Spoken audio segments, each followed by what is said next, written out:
আয়নাঘর। আয়নাঘর নাম যতটা সুন্দর তার চেয়ে ভয়ঙ্কর।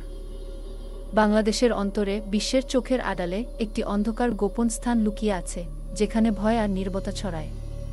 আপনাদের স্বাগতম আয়নাঘর, কুখ্যাত গোপন নির্যাতন কারাগার। এই ভিডিওতে আমরা আয়নাঘরের কঠিন বাস্তবতা উন্মোচন করব, একটি গোপন স্থাপনা যা তার নির্মম নির্যাতনের জন্য পরিচিত এবং ভিন্নমত দমনে তার ভূমিকা পালন করে।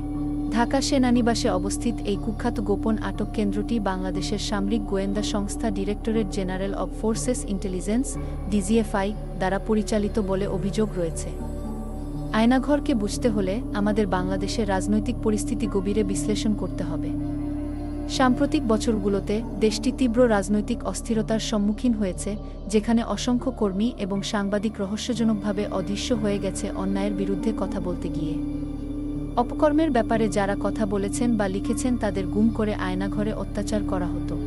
2024 সালে হিউম্যান রাইটস ওয়াচের একটি প্রতিবেদন অনুসারে শেখ হাসিনা ক্ষমতায় আসার 2009 সাল থেকে বাংলাদেশি বাহিনী 600টিরও বেশি জোরপূর্বক গুমের ঘটনা ঘটিয়েছে। একটি গোপন নির্যাতন চেম্বার যা ক্ষমতাসীনরা বিরোধী দমনে ব্যবহার করত। একটি সাধারণ ভবনের মধ্যে অবস্থিত হলেও আয়নাঘর ভিতরে অসাধারণ কিছু নয়। এটি কংক্রিটের দেয়াল, ছোট্ট একটি রুম সাথে ছোট বাথরুম, মৃদু আলো এবং নির্যাতনের জন্য নকশা করা ভীতিকর সরঞ্জামের একটি গোলকধাঁধা। আয়নাঘর তার অমানবিক আচরণের জন্য কুখ্যাত। মানসিক নির্যাতন থেকে শারীরিক নির্যাতন করা হতো। নির্যাতনের সরঞ্জামগুলি যতটা ভীতিকর ততটাই বৈচিত্র্যময়। আয়নাঘরের ভয়াবহতা সত্যিকারভাবে বুঝতে হলে আমাদের তাদের কাছ থেকে শুনতে হবে যারা এর ভীতির সাথে বেঁচে ফিরেছে। হাসিনুর রহমান বাংলাদেশ সেনাবাহিনীর সাবেক লেফটেন্যান্ট কর্নেল ছিলেন। একটি কুখ্যাত আধাসামরিক গোষ্ঠী যার উপর মার্কিন মানবাধিকার নিষেধাজ্ঞা আরোপ করেছিল। তাকে 2011 সালে প্রথম অপহরণ করা হয়। তারপর 2018 সালে তিনি আয়নাঘরে ছিলেন।